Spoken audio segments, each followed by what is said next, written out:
보이지 않는다는 것.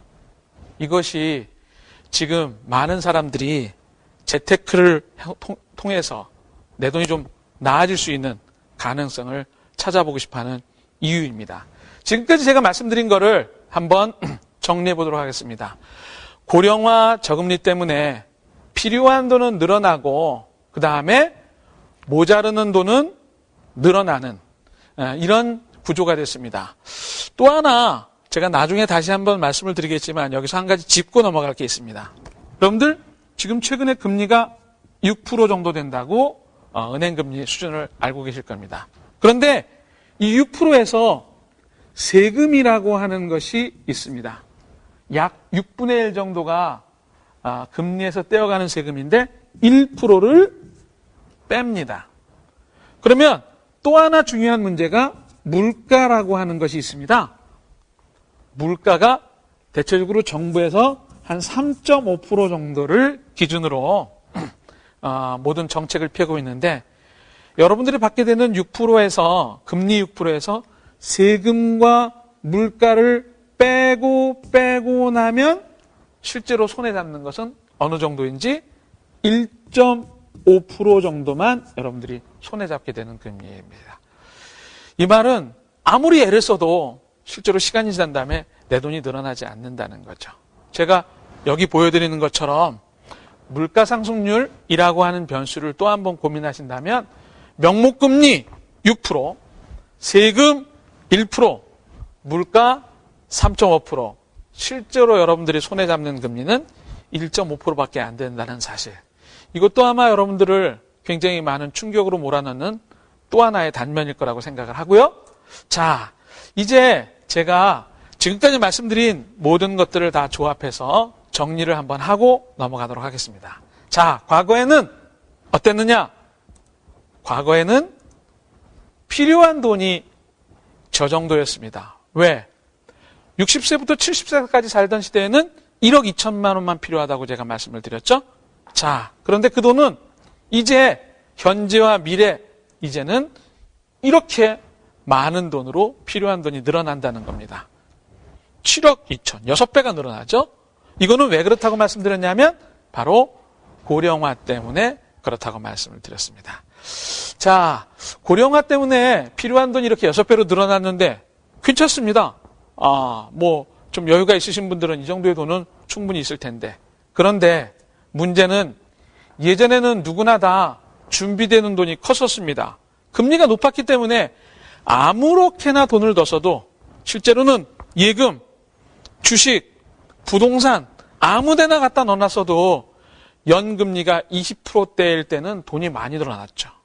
그런데 이제는 아무리 애를 써도 필요한 돈이 준비되는 돈을 훨씬 더 오버하는 이 정도로 적은 돈이 준비된다는 거죠. 이게 바로 무슨 얘기냐면 이거는 아까 설명드린 저금리 때문에 그렇죠. 그러니까 결국은 고령화 저금리가 예전에는 없었다가 지금은 상당히 많이 진행됐기 때문에 바로 여러분들을 이렇게 어려운 상황으로 몰아넣었다는 것을 기억하시면 아마 많은 분들이 왜 재테크에 열광을 하면서 대한민국을 재테크 공화국으로 몰아넣었는지에 대해서 여러분들이 충분히 이해하는데 어려움이 없을 거라고 생각을 합니다. 그림을 하나 더 보시죠. 4대 공적연금 책임준비금 부족액수. 조금 전에 제가 말씀드린 군인연금, 공무원연금, 사학연금, 국민연금이 시간이 지난 다음에 어느 정도로 돈이 모자랄 거냐라고 생각을 해보면 이 정도로 돈이 비기 때문에 이 비는 돈은 결국 우리가 내는 세금으로 메꿔야 한다라는 결론입니다. 실제로 지금 여러분들이 내시는 세금으로 군대에서 또는 선생님으로 공무원으로 오랜 동안 근무하신 분들의 연금을 상당 액수를 지원하고 있습니다. 여러분들이 낸 세금으로 지금 일하고 있는 사람들 월급을 주는 건 당연한데 일을 끝내고 저들이 80세가 살든 90세가 되든 보통 사람 이상의 연금을 받는 것을 계속 지원해주고 있다는 사실은 상당히 문제가 되고 있고 앞으로 이 금액은 점점 더 늘어난다는 거죠. 바로 이 연금 제도의 문제점 때문에 아마 앞으로 더 많은 문제들이 나타날 것 같습니다. 그래서 이 연금제도를 통해 가지고 여러분들이 고민해야 될 문제는 여러 가지가 있습니다. 일단 지금과 같은 연금제도를 계속 유지하지 못합니다. 이거는 국가가 어쩌면 굉장히 큰 파탄에 부도가 날 수 있는 위기가 있기 때문에 연금제도는 반드시 개선됩니다. 어떻게 개선되느냐? 분명히 많이 내고 지금보다 많이 내고 적게 받는 구조로 연금 제도가 변화가 되게 됩니다. 국민연금도 그렇고요. 공무원연금도 그렇고 사학연금도 그렇고 모든 연금제도가 그렇습니다. 그 말은 내가 지금 상태라면 이 정도의 돈을 받게 될 텐데 130만 원 정도의 연금을 받게 될 텐데 65세부터 시간이 지나서 내가 받게 되는 돈이 70만 원으로 줄어든다면 분명히 내가 기대하는 만큼의 생활은 되지 않겠죠. 그러면 이 모자라는 금액은 결국 자기 스스로의 힘으로 준비해야 된다는 겁니다. 자기 스스로의 힘으로 준비하기 위해서는 결국 젊었을 때, 벌 때 재테크를 잘해야 되는 거기 때문에 바로 사람들이 재테크에 관심을 많이 갖고 있는 거죠. 이 연금제도 때문에 일어나는 문제가 이미 우리나라보다는 선진국에서 많이 있습니다. 유럽에서는요, 이 연금복지제도가 굉장히 잘 돼 있거든요. 뭐 일 안 해도 지금 일하던 때하고 비슷한 정도의 돈을 받을 정도로 실업 또는 은퇴 이후 잘 돼 있죠. 그런데 유럽에 있는 정치 지도자들한테 문제가 생겼습니다. 이 노인 세대가 연금 개혁을 하는데 굉장히 큰 장애물이 되어 있습니다. 무슨 얘기냐면 노인이나 청년이나 표는 한 표씩 있죠? 투표권은 한 표씩 있습니다. 그런데 노인 세대가 점점 많아지면서 노인복지당을 만들었습니다. 그래서 이 노인복지당의 목표는 연금을 줄이지 말자입니다. 그렇기 때문에 대통령 후보 중에서 연금을 안 줄이겠다고 내세우는 사람한테 표를 몰아줍니다. 청년들은 열심히 일해서 결국 노인들을 부양해야 된다라는 그런 생각을 해야 되는 세대가 앞으로는 점점 더 이제 정치적인 힘까지 영향을 미치기 때문에 바로 이 노인 세대가 많아지면 많아질수록 나타나는 문제는 경제적인 문제만이 아니라 정치적인 문제까지 확대된다는 것을 여러분들이 기억하실 필요가 있겠죠. 자, 그다음에 네 번째로 제가 말씀드렸던 것이 바로 가족 문화입니다. 바로 이 부모의 부양에 대한 문화가 이제는 30, 40대가 생각하는 부모에 대한 느낌하고 지금 자라나는 우리 아이들이 30, 40대를 대하는 태도는 달라질 것을 아마 여러분들이 분명히 느끼실 수 있을 거라고 생각을 합니다. 그 다음에 마지막으로 이 다섯 번째는 트렌드입니다.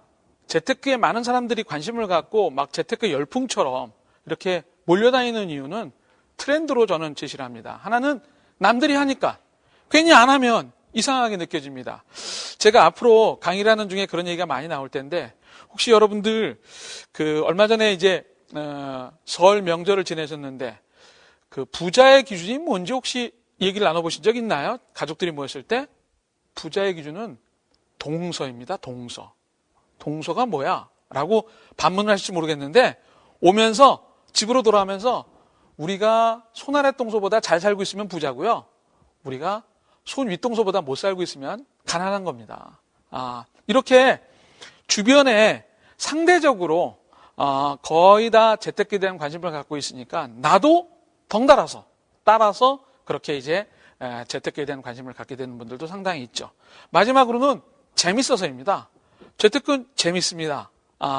여러분들이 예를 들어서 뭔가 펀드나 주식이나 부동산이나 이런 걸로 돈이 점점 늘어가는 경험을 해보면 재밌습니다. 통장에 액수가 늘어나고 내가 평수를 넓혀가면서 집에 점점 더 만족도가 높아지면 분명히 트렌드로 여러분들이 재테크에 대한 관심을 가시고 더욱더 몰두하게 됩니다. 저는 제가 강의를 쭉 진행하면서 여러분들한테 재테크에 대한 필요성을 이렇게 말씀드리기도 하지만 조금 과한 재테크는 제가 조금 버리십시오라고 얘기를 할 겁니다. 2002년도, 3년도에는 부동산의 열풍이 우리 사회를 굉장히 몰고 다녔죠. 뭐 아파트 가격이 2배가 뛴 것이 굉장히 많으니까요. 또 2005년, 6년도에는 펀드 열풍이 또 우리를 굉장히 많이 지배했습니다. 중국 펀드, 국내 펀드 해가지고 2배 수익률이 났던 것이 굉장히 많이 있으니까요. 그래서 좀 과한 것은 조금 내리누르고요.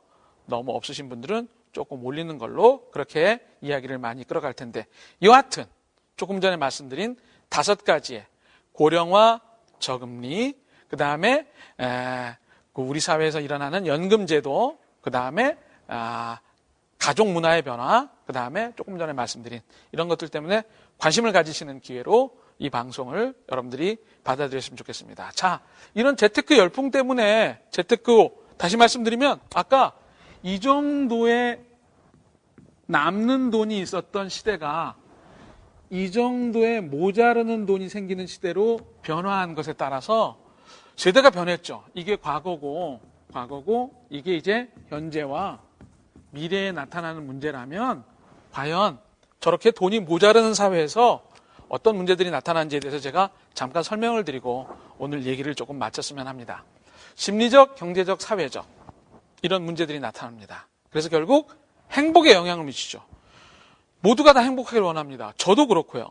그런데 실제로 이 상대적으로 경제적인 문제, 돈의 문제 때문에 나타나는 돈의 부족함 때문에 나타나는 문제들은 실제로 여러 가지 부분에서 나타나는데, 첫 번째 심리적으로 은퇴 준비라고 하는 거대한 산을 해결하려고 많은 사람들이 애를 씁니다. 연금을 가입하고 그 다음에 은퇴 준비를 하기 위해서 열심히 많은 노력들을 하시는데 심리적으로 굉장히 큰 부담입니다.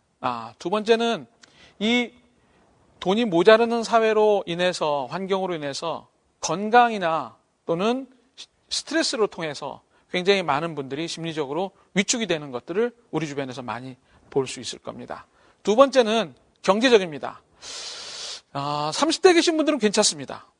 그런데 40대, 50대로 갈수록 점점 승부수를 겁니다. 돈이 점점 중요한 사회가 되니까요. 승부수를 걸죠. 그러다 보면 대박이 나는 경우도 있지만 많은 분들은 80%, 90% 이상의 분들은 결과가 안 좋은 쪽박으로 가는 대박과 쪽박의 인생이 우리 주변에서 많이 나타나는 것을 발견하십니다. 결국 빈익빈 부익부, 부자인 사람들은 점점 부자가 되고 가난한 사람들은 점점 가난해지는 자본주의의 굉장히 병폐가 지금 나타나고 있죠. 자, 사회적으로도 굉장히 큰 손실입니다. 이런 돈의 부족함 때문에 나타나는 여러 가지 문제들로 인해서 개인 가정의 손실입니다. 최근에 경제적인 어려움 때문에 가족이 이렇게 이별해서 어려움을 겪는 사람들도 있고요. 또 가정의 행복이 많이 깨지는 경우, 개인적으로 파산, 신용회복위원회, 이런 쪽에는 사람이 엄청나게 많이 몰리고 있고요. 또 우리 사회의 기업, 사회, 국가의 손실도 큽니다. 이런 돈과 관련된 여러 가지 문제들을 여러분들이 현명하게 해결하기 위해서 한번 고민하는 시간이 됐으면 좋겠다는 생각을 합니다. 이런 문제들을 통해서 우리 사회에서 나타나는 여러 가지 문제들을 잘 해결하고 그 다음에 좀 더 행복한 미래가 만들어질 수 있다면 아마 이 강의는 여러분들의 인생을 굉장히 보람차고 의미 있고 행복한, 저와 같이 행복한 길을 걸어가는데 큰 힘이 될 거라는 확신을 가지고 앞으로도 많은 관심을 가지고 지켜봐 주시기 바랍니다. 공부하세요. 그러시면 여러분들은 반드시 부자가 되고 경험하세요. 부자의 길을 발견할 수 있을 거라고 확신합니다. 제가 부족한 힘이지만 많이 도와드리고 힘이 되어드릴 것을 약속하겠습니다. 다음 시간에 다시 뵙도록 하겠습니다. 감사합니다.